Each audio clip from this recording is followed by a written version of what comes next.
سے بیشتر کہ ہم کلام کو سنیں لمحہ فکریہ جو گزشتہ اتوار پیغام کے اختتام پہ آپ کے ساتھ شیئر کیا اور آپ کی رائے مانگی اور آپ سے یہ چاہا کہ آپ مجھے سکھائیں یا میں آپ کو سکھاؤں، لیکن نہ مجھے کسی نے سکھایا نہ میں کسی کو سکھا سکا، لیکن ایک واقعہ آپ کو اس ویک کا سنانا چاہتا ہوں۔ اٹک کی ایک خاتون، شمیم نامی نام، BA اور سڑک پہ جھاڑو پھیر رہی، غیر مسیحی۔ اندازہ کر لیجئے، میں نے آپ سے ایک بات شیئر کی تھی، فی زمانہ آپ جتنا بچوں کو زیادہ سے زیادہ پڑھائیں، پیسہ ان پہ انویسٹ کریں، آپ ویسٹ کریں گے، کیونکہ مالی بحران پوری دنیا میں ہے اور معیشت دنیا کی تباہ برباد ہو رہی ہے، اور آپ کسی پتہ نہیں کس خواب خیالی میں اپنا پیسہ انویسٹ کرتے جا رہے ہیں۔ اور یہ جمعرات کی نیوز تھی اور جیو چینل پہ باقاعدہ دکھایا گیا، اور اس کے علاوہ ایک MA ڈرائیور دکھایا گیا، ایک MA پاس، وہ جو سکولوں میں یا اداروں میں آیا رکھی جاتی، آیا اس کی BA کوالیفیکیشن اور کوالیفائیڈ ٹیچر ہونا۔ BA کون ہوتا ہے؟ کوالیفائیڈ ٹیچر ہوتا ہے، ایک انٹرینڈ ٹیچر ہے، اور آپ کے بتھیرے نوجوان بیٹے بیٹیاں پرائیویٹ سکولوں میں 2000 3000 پہ کام کر رہے ہیں، خدمت کر رہے ہیں، جاب کر رہے ہیں۔ لہٰذا میں نے آج چاہا کہ لمحہ فکریہ سے کلام کا آغاز کروں تاکہ آپ کے علم میں ہو۔ خادم آج اگر آپ کو سکھا رہے ہیں، آپ کو بتا رہے ہیں، تو آؤ اس جہان کے ہم شکل نہ بنو، بلکہ حالات کے ساتھ اپنی صورت کیا کرتے جاؤ، چینج۔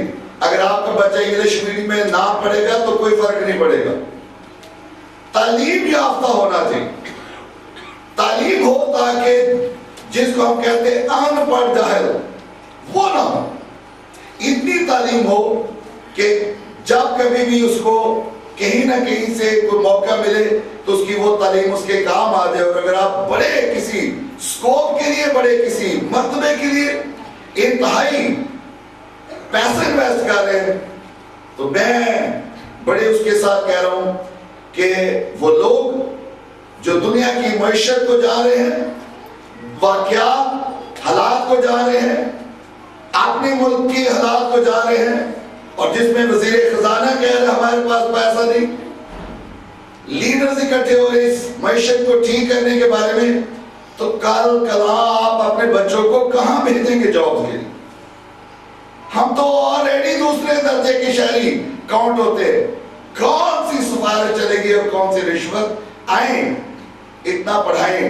اور مجھے افسوس کے ساتھ کہنا پڑتا ہے کہ جہاں ماں باپ سیکولر سٹڈی کے لیے انہیں تیار کرتے اور روپیہ پیسہ خرچ کرتے، کوئی انہیں بائبل کالج، بائبل سکول میں اور بائبل کے اداروں میں بھیجنے کے لیے تیار نہیں کہ ان کا روحانی مستقبل ٹھیک ہو، تاکہ اس دنیا سے جب جائیں تو خداوند کے دائیں ہاتھ بیٹھے، نہ کہ یہاں پہ بھی آگ میں جالے ہوں، حالات کی آگ میں، اور پھر اختتام میں بھی ان کا یہی انجام ہو۔ کیا ہی اچھا ہے کہ آج پیرنٹس ذرا اس طرف دھیان دیں کہ دنیا اپنے آخری اختتام کی طرف جا رہی ہے، اور میرے آج کا کلام کا مضمون ہے غیر متوقع آمد۔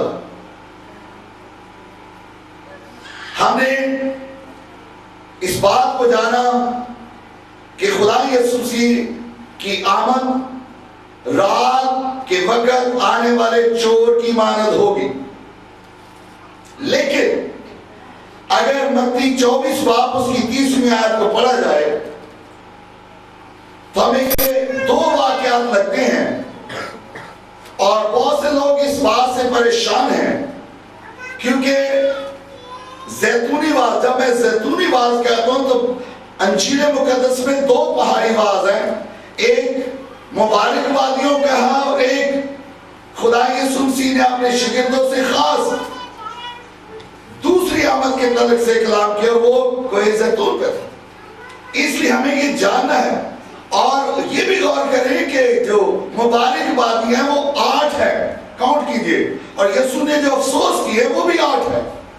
اگر 8 مبارک بادی ہیں تو 8 ہی افسوس ہے۔ تو دھیان دیجئے جب آپ بائبل ریڈنگ کرتے ہیں تو اس پہ میڈیٹیٹ کیجئے، اس میں بھی 2 واقعات رونما ہوتے نظر آ رہے ہیں۔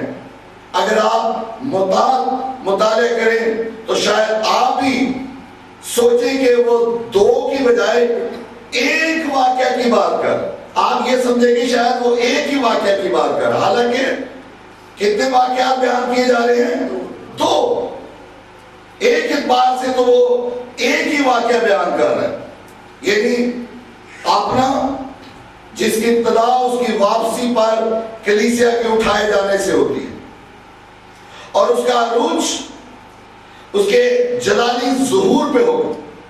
پہلا کلیسیا کا اٹھایا جانا، اور دوسری وہ اپنی بڑی قدرت اور جوش جلال کے ساتھ آنے کا ذکر کر، ایک خاموش آمد ہے اور ایک قدرت اور جلال کے ساتھ ہے۔ اس لیے یہ 2 واقعات ایک خداوند کی ایک ہی حضوری کے 2 مختلف حصے، خداوند ہی کے اس کی حضوری کے 2 مختلف حصے ہیں، اور جب آپ حضوری کو جان لیں گے تو آپ کو نہ اس کی چور کی مانند آنے والی بات عجیب لگے گی اور نہ قدرت اور جلال کے ساتھ آنے والی بات۔ تاہم اس کا حصے کا جو پہلا جملہ جو خدا نے کہا کہ خداوند کے کون سے پہلو کو بیان کر رہا ہے، پہلا حصہ کس پہلو کو بیان کر رہا ہے، وہ عبارت کے آغاز میں ہی واضح طور پہ بتا رہا ہے کہ اس کی آمد اچانک ہوگی۔ پہلے حصے میں وہ اپنی آمد کو کیسے بتا رہے ہیں؟ سڈن، غیر متوقع، اچانک۔ لکھا ہے کیونکہ اس گھڑی کی بابت کوئی نہیں جانتا، نہ فرشتے نہ بیٹا، مگر صرف باپ۔ اور یہ بیان یسوع کی پہلی آمد یعنی کلیسیا کا اٹھایا جانا کی جانب ہے۔ اس کی فطرت یعنی اس کی فطرت جو ہے سٹیٹمنٹ کی یسوع کے اس اضافی انتباہ سے واضح ہوتی۔ ہمیں خداوند کا ایک انتباہ نظر آ رہا ہے، اور وہ متی رسول کے انجیل اس کے 24ویں باب کی 42 اور 44 آیت میں، پس جاگتے رہو کیونکہ تم نہیں جانتے کہ تمہارا خداوند کس دن آئے گا۔ لیکن یہ یاد رکھو کہ اگر گھر کے مالک کو معلوم ہوتا کہ چور رات کے کون سے پہر آئے گا تو جاگتا رہتا اور اپنے گھر میں نگب نہ لگانے دیتا۔ اس لیے تم بھی تیار رہو کیونکہ جس گھڑی تم کو گمان بھی نہ ہوگا ابن آدم آ جائے گا۔ یسوع کے لیے اپنے بات کی اس آمد کے حوالے سے ان الفاظ کا استعمال کرنا ناممکن تھا، جو کہ عذاب ثانی کے بعد زبردست خوشی اور قدرت میں ظاہر ہو، اور وہ واقعہ بغیر آگاہی کے نہ ہوگا۔ جو قدرت اور جلال کے ساتھ آنے والی آمد ہے وہ آگاہی کے ساتھ ہے، لیکن جو ریپچر ہے، جو اٹھایا جانا ہے، وہ کیا ہے؟ غیر متوقع، سڈن، کوئی پتہ نہیں، چور کی مانا۔ سنا آپ نے حوالہ میں، پڑھ رہے آپ اپنی بائبل میں کیا کہا؟ بلکہ اس سے قبل لا تعداد نشانات وقوع پذیر ہوں گے۔ سیکنڈ کمنگ جو خداوند کی جو جلال کے ساتھ جو ظاہرہ ہوگی، اس سے پہلے کیا ہوں گے؟ لا تعداد ڈرامائی نشانات دنیا میں وقوع پذیر ہوں گے۔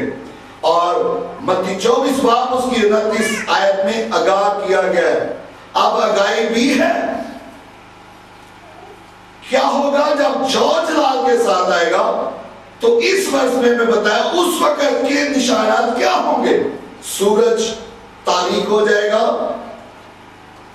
اور چاند اپنی روشنی نہ دے گا اور ستارے آسمان سے گریں گے اور آسمان کی قوتیں ہلائی جائیں گی۔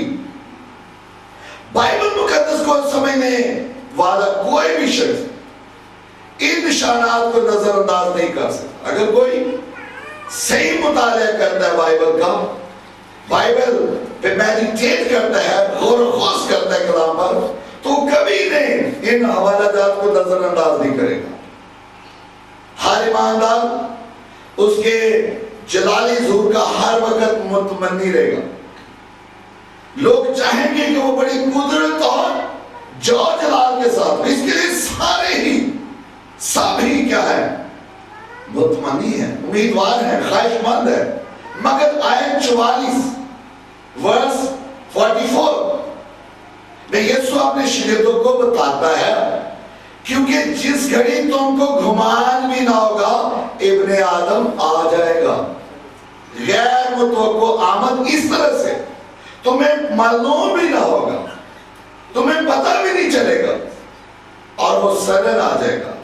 جب یسوع مسیح اس دنیا سے اپنی کلیسیا کو لے جانے کے لیے آئے گا تو اس کی آمد رات کے وقت آنے والے چور کی مانند ہو، کیونکہ کلیسیا زمین کا غیر مشکوک خزانہ ہے۔ ہاللیلویا۔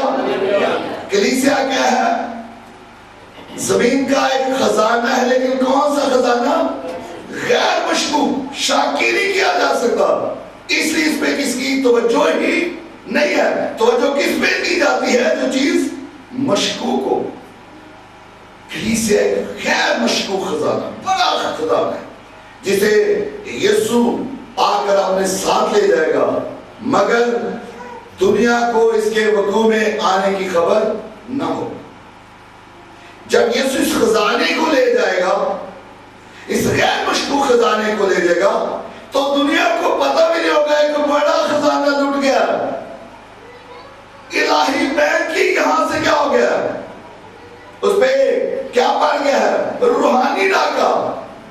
اس سے مراد میں یسوع کو یہ نہیں کہہ رہا کہ وہ ڈکیتی ڈالنے آ رہا ہے، بلکہ جب وہ لے جائے گا تو جیسے دنیا میں ڈاکے پڑتے ہیں اور اس کا کچھ دن تک کیا ہوتا ہے؟ ذکر۔ کلیسیا ایک بہت قیمتی خزانہ ہے، لیکن میں کہہ رہی ہوں غیر مشکوک ہے، اس لیے اس کے جانے پر دنیا میں کوئی اتنی حیران کن بات نہ ہوگی اور لوگوں کو عجیب بھی نہیں لگے گا، جیسا کہ آج کل کے واقعات ہم نے سنا ہے، ہوتے ہیں، دیکھتے ہیں، اور اس کے بعد ہم نارمل زندگی بسر کرتے ہیں۔ ہم ایسے متعدد واقعات کو وقوع پذیر ہوتے دیکھ رہے ہیں، اور یہ اعلان کر رہی ہے واقعہ کہ اس زمانے کے اخیر کا افق عین اوپر منڈلا رہا ہے۔ اس زمانے کا اخیر افق عین اوپر منڈلا رہا۔